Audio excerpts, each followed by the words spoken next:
Hello everyone, today's poem is 逢雪宿芙蓉山主人 by Liu Changqing. It's almost Christmas time and the Chinese New Year is coming as well. As I'm staying in the South China, Hong Kong, the weather is so warm that some people still wear shorts, which remind me the snow and also my home in Beijing. So I would like to talk more about the snows and poem on snows. This is one of the masterpieces. Vivid description on the image stills in every Chinese mind. It still exists in today's literature, novels, operas, paintings, and some others. So when you're talking about snows, this poem is always in a Chinese mind. Poet Liu Changqing was so-called 五言长城 by her translating which is 5 characters poem, Great War, the Great War of the 5 characters poem, which implies nobody can over him because you cannot over the Great War. So this is the specific characteristics of this poet, and also he was famous for the description of the sceneries with very, very strong feeling and sensations behind these sceneries. Let's take a look at the poem first. This poem in 2 accents. One is Mandarin, of course, my current home in Beijing, and the other is the Qinqiang, the dialect in Xi'an today, which probably is very similar or same as the accent in Tang Dynasty. At that time, that's the capital, and that's the language or the official language. Okay, let's start the Mandarin first. 逢雪宿芙蓉山主人 Liu Changqing.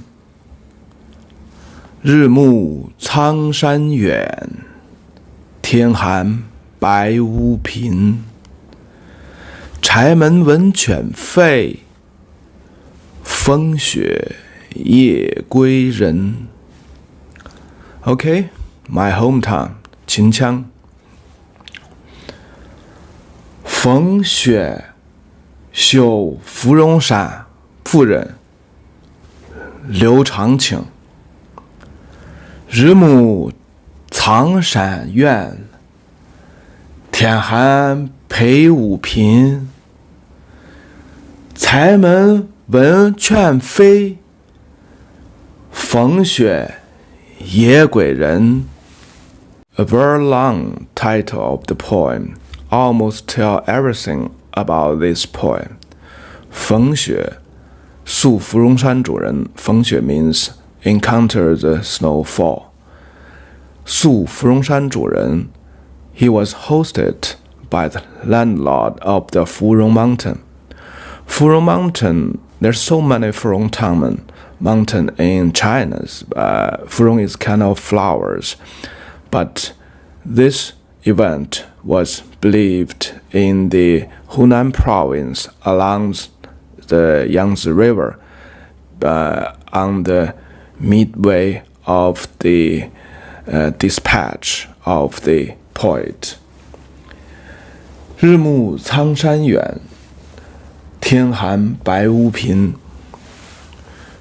日暮天寒 so this is 对仗 so this is the coupling of the word. 苍山白屋 苍山 the dark gray mountain and the white house is also 对仗 coupling. Though they describe the time, it's about sunset or the sun is already set. So the mountain looks very far from because the darkness, the gray color. 天寒白屋贫, and also the weather is very cold. 白屋贫, though here it's not very clear. 白屋 is the house covered by the snow, so it turns it into the white color, or it just telling is a name of the poor house. Nobody knows exactly, but it doesn't matter. And the last word, 贫, it also has two explanations. 贫, in one situation, it can explain as it's a humble, very poor house here. And in other situation, it means the white house is very few, scattered in the big, dark gray mountains. So there's so many type of explanations, and also this enrich the sceneries.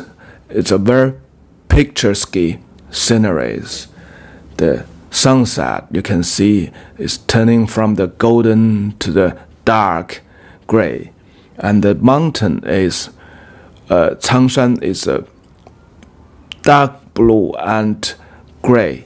The house was white. 柴门闻犬吠. 柴门 is very Chinese. It's the door made of the wood or bamboo, and normally it's the wall surrounding a house, and this 柴门 is the door for that wall. It's not concrete, it's just like the fence. Also the wall is by the wood fence or the bamboo fence. So first 柴门 used in poem, of course, is by a noble people, because at that time only the noble people can read and write 3,000 years ago. And when this person write 柴门, actually he live in the 柴门, or maybe he's has a very easy access. He like to go to the 柴门. So this express his feeling, or his likehood. He liked the 柴门. So as a normal people, he so like the normal people's life, because here 柴门 is the symbolic picture or term for a normal people's life, because noble people doesn't live in the 柴门, the house surrounded by the wood fence, or also the 柴门. So 柴门is from 3,000 years ago, maybe more longer, to become a symbolic things to the peasant's life, the farming field's life, and also it implies it's a hermit life. So even the noble people's gone, and even till today, the 柴门 still refers to the farming field life and hermit's life. So there's so many places or poems you can see the 柴门 or 路柴 or other 蓬门. So it's telling the same thing, the wood fence or the fence made of the bamboo, 柴门. So here, but here, this is a real village. This is a real poor house. But also the image or the implications still remains, because the first one uses word. Of course, it's a noble people.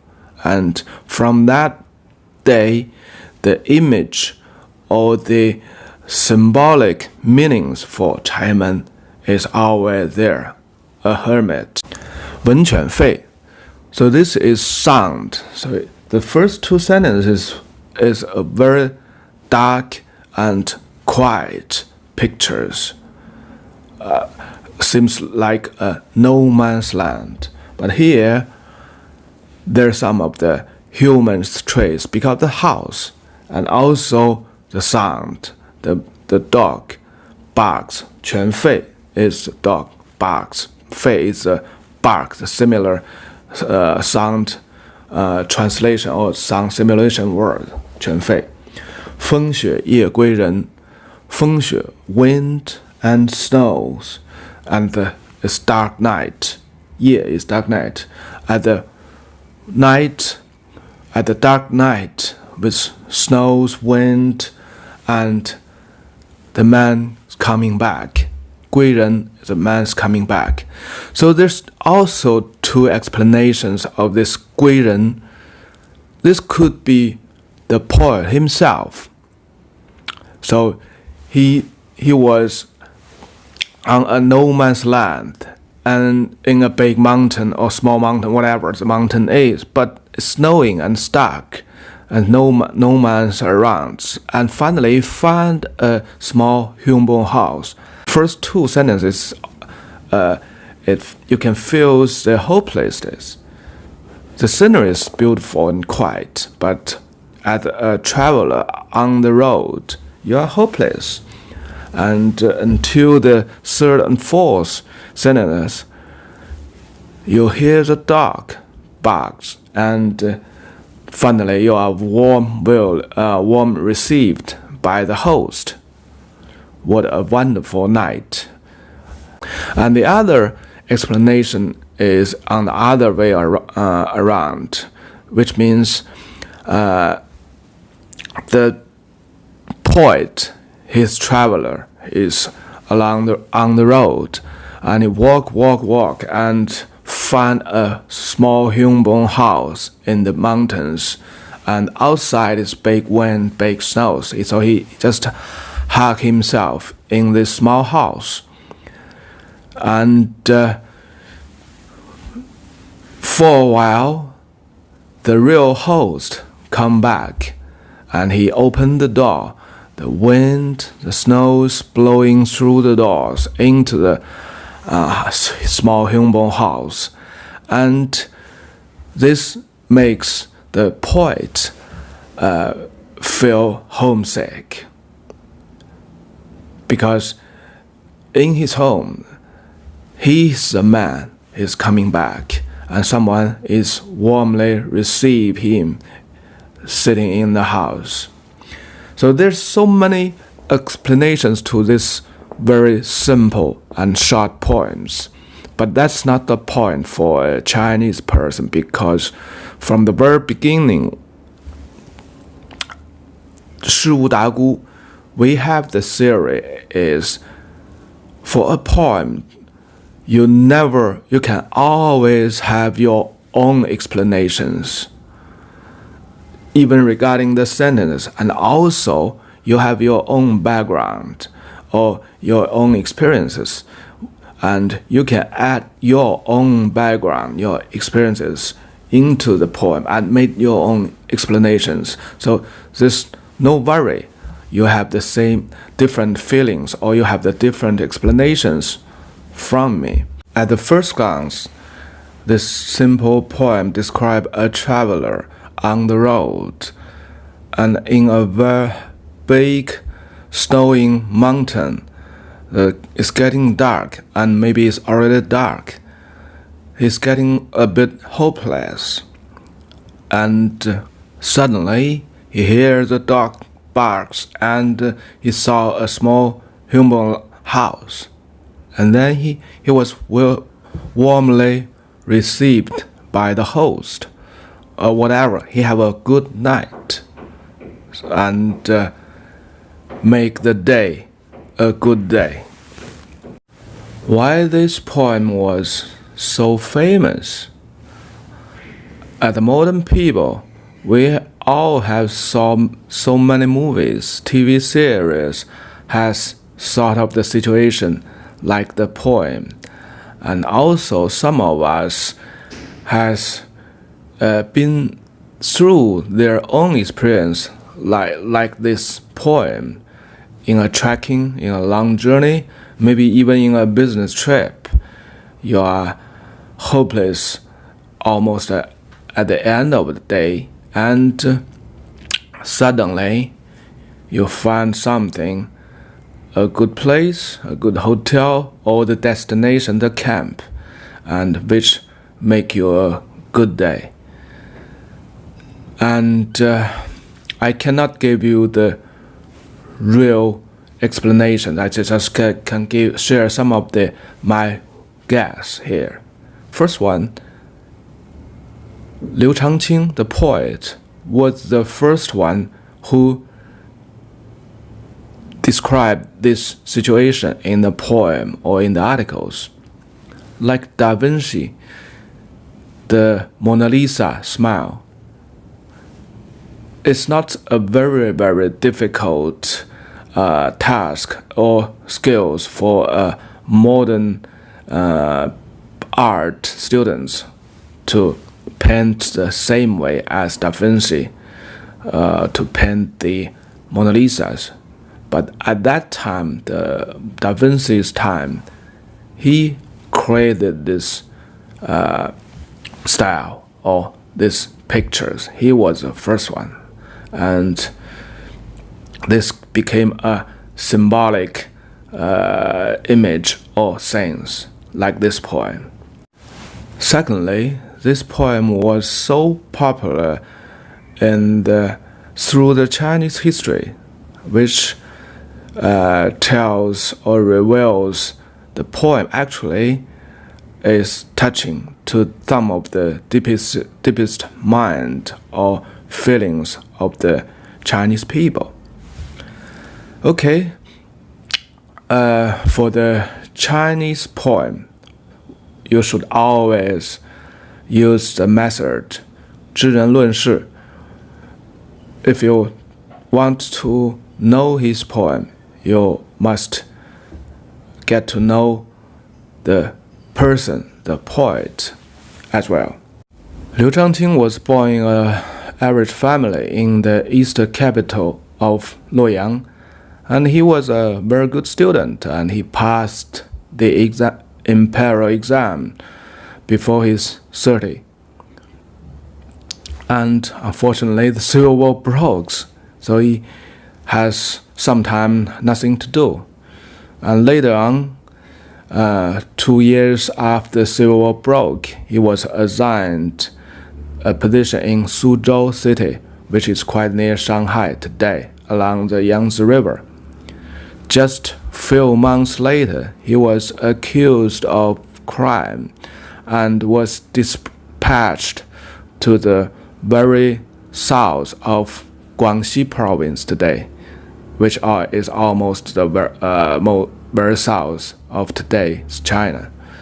It's a very, very primitive and wild place for the Tang people.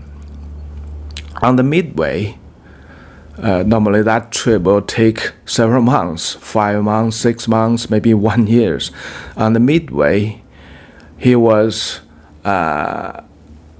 said the case was re-evaluated. He stopped there for some times, and later on he was called back to Suzhou City again and wait the re-evaluation or the final judgment to come out. He waited for 9 years. The final judgment doesn't come out. He was assigned a new position in the place of Wuhan City today, in the midstream of Yangtze River. So you can see the chaos, the corruptions in the Tang Dynasty after the Civil War. Very quickly, he was accused of crime again for corruption. Actually, he was such an honest and with full integrity person. He doesn't have any corruption behavior. The only reason is because he avoided others' corruptions. He was accused of 200,000 money of corruption. So for all the tax from the south. So what's the things he's doing or his department is doing is for the collecting the tax of the south of the nationwide. In that time is just 600,000. So the claim is Liu Changqing, the poet, has stolen 200,000 money of the tax money from the south. So if this was confirmed, it's a death penalty for Liu Changqing for sure. So the judgery was sent from the capital to Wuhan to make the judgment for this very serious crime, which was claimed to be. And the judgery luckily was a fair person, and he know Liu Changqing was not the one, and the crime was not the real crime. He has committed no crime at all. It's someone set up on Liu Changqing. Anyhow, the one set up Liu Changqing is with very, very background, the family background, which connected to the royal families. So the judge just saved Liu Changqing's life and make him a very light punishment. So he's still punished and dispatched, sent away to the Zhejiang province. At that time, it's not so bad at the place of Guangxi or Canton province, but it's still a remote, faraway place from the capital city and also from his hometown, Luoyang. And this point was just maybe months later or 2 months later after this dispatchment on the midway from Wuhan to to Zhejiang province near Hangzhou city. So he can, from his background, he'll know the poet actually started as an early bird, and from the very, very beginning, he was set up, and the most time he's waiting for the judgment, maybe a death penalties. And luckily, he's still alive, and he was gave a much lighter penalty finally, and his life was saved by someone, and the feeling is hard to tell. It's a happiness, it's a delighted, or it's everything's gone. But for my personal understanding, he's actually is delighted. When we know the story of the poet himself and the background when he writing this poem, when we look back at the poem, it tends to be different. The first 2 sentences simply describe the scenario, the scenic surroundings. But now it tends to be something different. He's on the journey and looks like a no man's land. So and also it's a little bit hopeless. He's maybe reaching to the end of the road, which also could be implied the end of his life. So it's not a good way, not a good time. 柴门闻犬吠，风雪夜归人. So the third and fourth sentences, which is there's human beings. So in a no man's land, when you see the trees or you see the humans, what do you feel? If you don't find the humans in time, you may be starving to death, you may be frozen to death, or you may be eaten by the animals in the dark night. So any circumstance happens, and the days goes dark, and you are reaching the end of the road or the end of your life. You feel the humans, and you see the humans. You hear the bark. The dog is not dog, it's humans. You hear the humans, and you are warmly welcomed by the host, by the humans. You go back to the humans. You go back to become among the humans again, and you are a human again. And also, this is the first imagination or the feelings of the poem. And also, the poet was a northerner. He was born in Luoyang City, the capital, the East capital. And after his imperial exams, he was down to south. He never have a chance to go back to his hometown. 风雪夜归人. So even the outside is wild, it's cold, it's windy, it's not a good time. But coming home is maybe his ultimate dream and the most thing he wanted. 风雪夜归人. So he also expressed the feeling of the homeward bound. In reality, he never go back his hometown again, and he died in the city of Jiujiang, which also is along the Yangtze River. So he was born as a northerner, and he died as a southerner finally. That's Liu Changqing, and he also has a lot of the poems expressed the feelings or implied the feelings of homeward bound.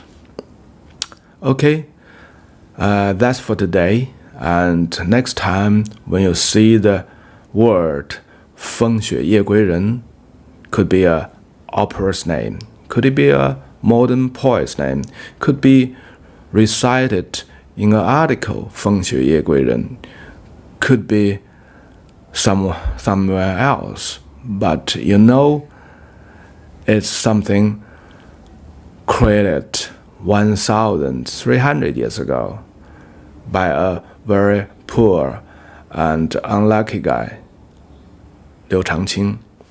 Okay, bye-bye.